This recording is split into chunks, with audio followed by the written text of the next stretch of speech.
23 सितंबर 2025 की शाम को उत्तर प्रदेश के जिला सीतापुर के बीएसए कार्यालय से एक वीडियो था जो सोशल मीडिया पर बहुत तेजी के साथ वायरल हो जाता है। ये जो वीडियो है वो सीसीटीवी कैमरे का था। लगभग इसकी जो लेंथ थी वो 30 सेकंड के आसपास होती है। इस वीडियो में जो दिखाया गया था वो कुछ ऐसा लग रहा है जैसे बेसिक शिक्षा अधिकारी अखिलेश प्रताप सिंह अपनी कुर्सी पर बैठे हुए हैं, उनके ठीक सामने एक शिक्षक खड़े हुए हैं, बाहर में एक और कर्मचारी खड़ा हुआ है। बीएसए और शिक्षक आपस में बातचीत कर रहे हैं और बातचीत के दौरान इसी बीच में जो बीएसए हैं अखिलेश प्रताप सिंह, उन्हें हाथ को इस तरह झटक कर कुछ करने के लिए इशारा किया। उस कर्मचारी की तरफ देखा और देखकर कहा कि कुछ करो। ऐसा लग रहा है देखकर जैसे कि गाली दी जा रही है, ऐसा लग रहा है देखकर जैसे उस शिक्षक के बारे में कुछ स्पेशल बात कही जा रही है। शिक्षक को इतना ज्यादा गुस्सा आता है, उनके हाथ में एक फाइल होती है, फाइल को उठाते हैं और पटक के बीएसए के सामने रख देते हैं। जैसे वो रखी जाती है उसके बाद फिर 2 कदम पीछे हटते हैं और 2 कदम पीछे हटने के बाद अपनी बेल्ट निकालते हैं और बेल्ट निकालने के बाद उसे जहां लोहे का कुंदा होता है उसकी तरफ से पकड़ते हैं और पकड़ने के बाद 1 2 3 4 5 6 सेकंड का समय था और 5 बार बेल्ट मारी जाती हैं। इसी बीच में शोर शराबा मचना शुरू हो जाता है। दरअसल उस सीसीटीवी कैमरे में आवाज रिकॉर्ड नहीं हुई थी, इस वजह से जो एक कयास लगाया जा रहा है, एक अंदाजा लगाया जा रहा है कि शिक्षक ने कुछ इस तरह से किया है।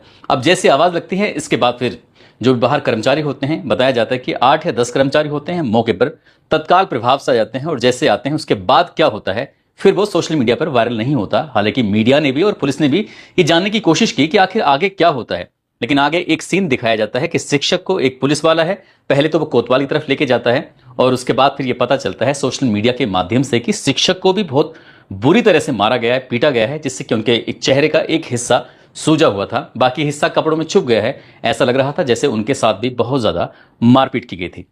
क्या है इस बेल्टबाजी का पूरा कारण, क्या है उस शिक्षक को पीटने का कारण, आज की इस कहानी के माध्यम से यही समझने की और जानने की कोशिश करते हैं। आदाब, नमस्कार, सत श्री अकाल। मैं उस्मान सैफी। आज की जो सच्ची घटना मैं आपको सुनाने जा रहा हूं, ये सच्ची घटना है उत्तर प्रदेश के सीतापुर जिले में एक विकास क्षेत्र है जिसका नाम है महमूदाबाद। और महमूदाबाद विकास क्षेत्र में एक गांव लगता है नदवा, और नदवा गांव में एक विद्यालय है, नाम है प्राथमिक विद्यालय नदवा। यहाँ के हेड मास्टर जिनका नाम ब्रजेंद्र कुमार वर्मा होता है, उन्होंने ही अपने ही विद्यालय की एक सहायक अध्यापिका, नाम उनका अवंतिका गुप्ता, उनको एक नोटिस जारी किया।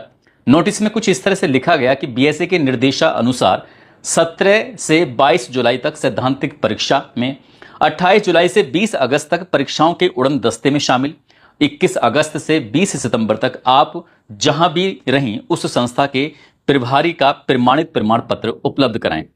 उन्होंने कुछ इस तरह का एक नोटिस जारी किया था शिक्षिका को, जो अवंतिका गुप्ता होती हैं। उसके बाद ये कहा कि अब जब ये आप इस नोटिस का जवाब दे देंगी तो उस नोटिस के जवाब ही उपस्थिति पर हस्ताक्षर किए जाएंगे, यानी कि आपका जो उपस्थिति होगी उस पर हस्ताक्षर करवा दिए जाएंगे। जब इस तरह की बात होती है तो ये नोटिस जो अवंतिका गुप्ता को दिया गया था ये सोशल मीडिया पर वायरल हो जाता है। अब जब वायरल होता है तो इस टीचर को कुछ अपनी इंसल्ट फील होती है, अपमान लगता है, उससे गुस्सा आता है। उन्होंने बस अपनी ताकत का, अपने बल का, अपनी जानकारी का प्रयोग करते हुए बेसिक शिक्षा अधिकारी अखिलेश प्रताप सिंह को एक पत्र जारी कर दिया, लिख दिया, और पत्र में लिखकर अपनी समस्या गिनाई। अब समस्या गिनाने के बाद बताया गया कि किस इस तरह से अपमान किया गया है। यही नहीं, एक हेलोपारा ग्राम के फूलचंद सिंह होते हैं, उन्होंने वित्तीय अनियमितता की शिकायत की थी। ये तारीख थी 24 जुलाई की। और इसके अलावा आरटीई यानी कि सूचना अधिकार अधिनियम 2009 के तहत कंपोजिट ग्रांट के आय और व्यय का ब्यौरा भी हेडमास्टर से पिछले दिनों मांग लिया गया था। पहले 3 साल का मांगा जाता है और 3 साल का जब दे दिया जाता है तो लगता है कि शिक्षक तो ये फंस नहीं रहा है और इसे फंसाने की कोशिश की जा रही थी। फिर 10 साल का ब्यौरा मांग लिया जाता है। शिक्षक ने पूरी ईमानदारी से, जैसे विद्यालय में आते हैं जाते हैं वैसे ही अपना 10 साल का ब्यौरा भी दे दिया।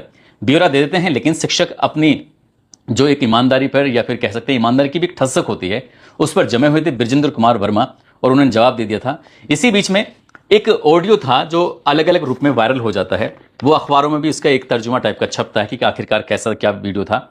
उसमें वीडियो में था कि अधिकारी पूछते हैं कि आपका नाम क्या है, तो शिक्षक अपना नाम बताते हैं और अधिकारी कहते हैं कि मेरे पिताजी के एक मित्र हैं, उनकी बेटी शायद आपके यहाँ पर कार्यरत हैं। जैसे शिक्षक इनकी उधर से आवाज आती है, हाँ हाँ, वह शिक्षिका का नाम बताते हैं और अधिकारी कहते हैं कि वह भी हामी भरते हैं, हाँ उसी की बात कर रहा हूं। ये कहते हुए कहते हैं कि कुछ मेडिकल कंडीशन है इसलिए आपको बुलाया गया है, अभी कुछ दिन देखे रखिएगा, विद्यालय ना आए तो कोई बात नहीं। इस तरह की बात उन्होंने कही। शिक्षक कहते हैं सर ये तो बड़ा कठिन है। अधिकारी कहते हैं दिक्कत क्या है? शिक्षक कहते हैं दिक्कत यह है कि अभी मेडिकल है, फिर गांव वाले ये चरस बॉय हैं, यानी कि वो लगातार शिकायत करते हैं कि भाई तुम्हारे विद्यालय में मैडम है और मैडम आती नहीं है, सिर्फ आप ही आते हो, बच्चों की पढ़ाई नहीं हो रही है, इस तरह की बातें थी। आगे इस ऑडियो में है कि अधिकारी कहते हैं गांव वाले क्या कर रहे हैं, शिक्षक पूछ रहे हैं मैडम स्कूल क्यों नहीं आ रही हैं, ठीक है दसियों लोग पूछ चुके हैं सर जी। अधिकारी कहते हैं आप उसी गांव के हैं, शिक्षक नहीं नहीं मैं उस गांव का नहीं, विसवा के पास का हूं, अभी जब ये हाल है तो क्या किया जाए, लड़ाकू गांव है। अधिकारी कहते हैं गांव की चिंता आप मत कीजिए, गांव की चिंता हमको करनी है।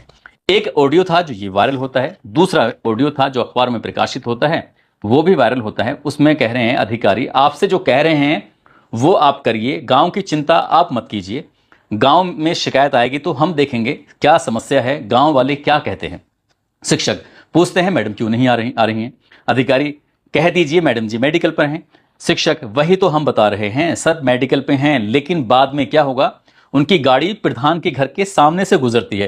यानी कि मैडम जब एक महीने में कुछ दिनों में आती हैं, प्रधान के सामने से गुजरती हैं, तो प्रधान जी शायद ये हेडमास्टर जी से पूछते होंगे कि मैडम विद्यालय नहीं आती हैं। अब जब गांव के प्रधान जनप्रतिनिधि अगर इस बात को करेंगे तो जाहिर सी बात है जवाब तो देना ही पड़ेगा।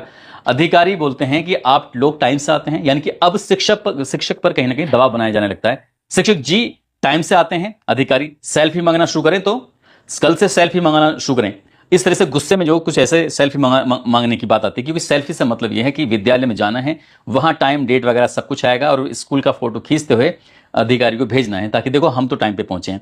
यानी कि अधिकारी ने उस शिक्षिका का पक्ष लेते हुए उसी शिक्षक पर दबाव बनाना शुरू कर दिया कि हमें आपकी सेल्फी मंगाने की जरूरत पड़ेगी, देख लेना। लेकिन अब अधिकारी थे तो वो क्या कह सकते थे।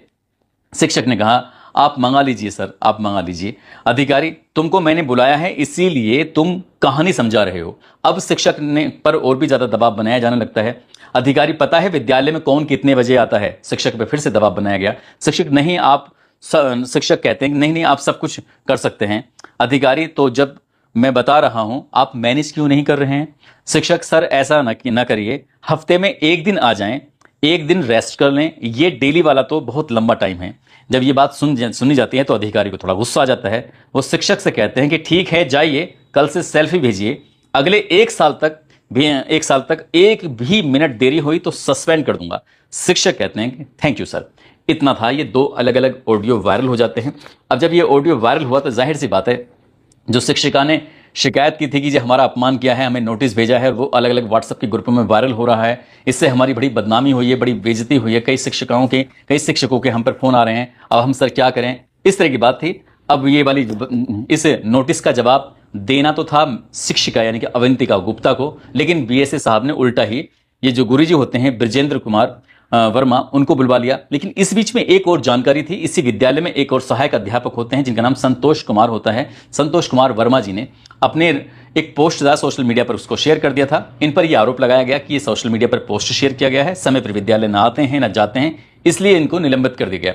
एक शिक्षक हैं संतोष कुमार वर्मा जो कि निलंबित हो चुके हैं, एक मैडम है जो विद्यालय आती नहीं है, और हेड मास्टर हैं जो पूरी ईमानदारी से अपना काम कर रहे थे। लेकिन उसके बावजूद भी अवंतिका की शिकायत पर जो विद्यालय के हेड मास्टर हैं विजेंद्र कुमार को 23 सितंबर 2025 की दोपहर के बाद यानी कि 4:05 के आसपास बुला लिया गया। जब वो ऑफिस में पहुंचते हैं तो वहां जाने के बाद जाहिर सी बात है कुछ मैसेज ये दिया गया होगा कि जी वो नदवा के हेड मास्टर जी आए हैं, ठीक है अंदर भेजिए। अब यहां पर ये बात कुछ आगे निकल के ये भी आती है कि परिवार के लोग जब इनसे इस पूरे घटनाक्रम के बाद जब वो जेल चले जाते हैं, संपर्क किया जाता है, तो उन्होंने ये बताया कि साहब इन्होंने मुझे बीएससी ने गाली दी थी, जब गाली दी थी तो इतना गुस्सा आता है कि उसकी भरपाई करने के लिए उन्होंने फिर बेल्ट निकालते हैं और एक के बाद एक मारना शुरू कर देते हैं।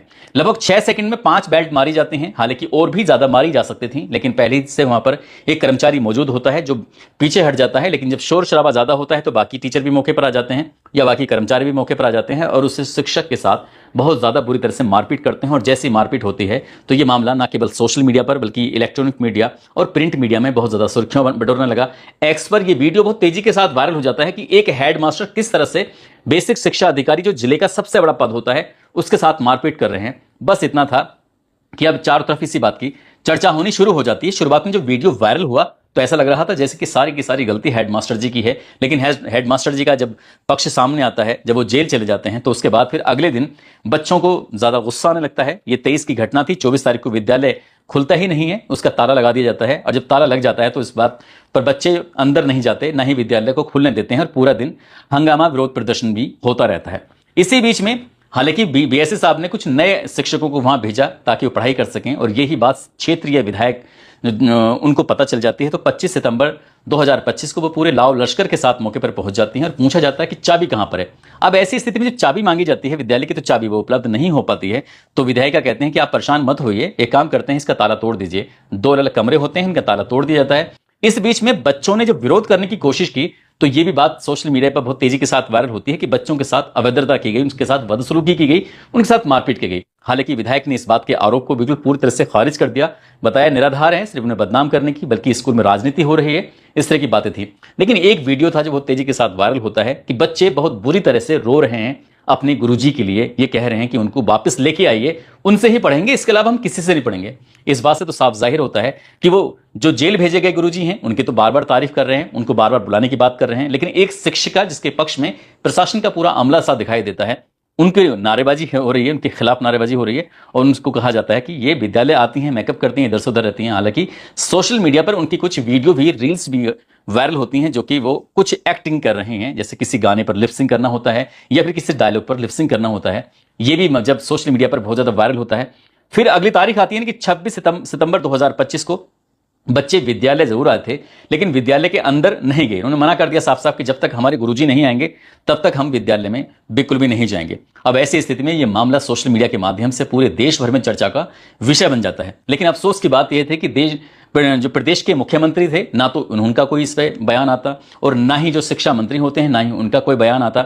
यह मामला हाईलाइट जरूर हो रहा था, लेकिन कोशिश ये की जा रही थी कि यह मामला ज्यादा हाईलाइट नहीं होना चाहिए। अब 27 सितंबर 2025 की तारीख आती है, डीएम साहब और एसएसपी साहब भी मौके पर पहुंच जाते हैं, बच्चों के लिए फल, चॉकलेट, इस तरह से सामान लेके जाते हैं। उनका मकसद यह था कि विद्यालय के अंदर जो पढ़ाई प्रभावित हो रही है वो पढ़ाई प्रभावित नहीं होनी चाहिए। यानी कि विद्यालय में जो जब से गुरुजी स्कूल जेल गए हैं तब से पढ़ाई प्रभावित हो रही है, लेकिन एक शिक्षिका पिछले लंबे समय से विद्यालय नहीं आ रही थी, तब से शायद उनकी पढ़ाई प्रभावित नहीं हो रही थी और इस बात पर किसी का ध्यान नहीं गया। ये भी बताया जाता है कि बैक डेट में ये बीएसए ने माना भी है इस बात को, 21 अगस्त से 20 सितंबर तक जो शिक्षिका अवंतिका गुप्ता हैं वो विद्यालय नहीं आ रही थी। उनको पहले तो शायद कारण बताओ नोटिस दिया गया होगा और उसके बाद उनको सस्पेंड कर दिया गया।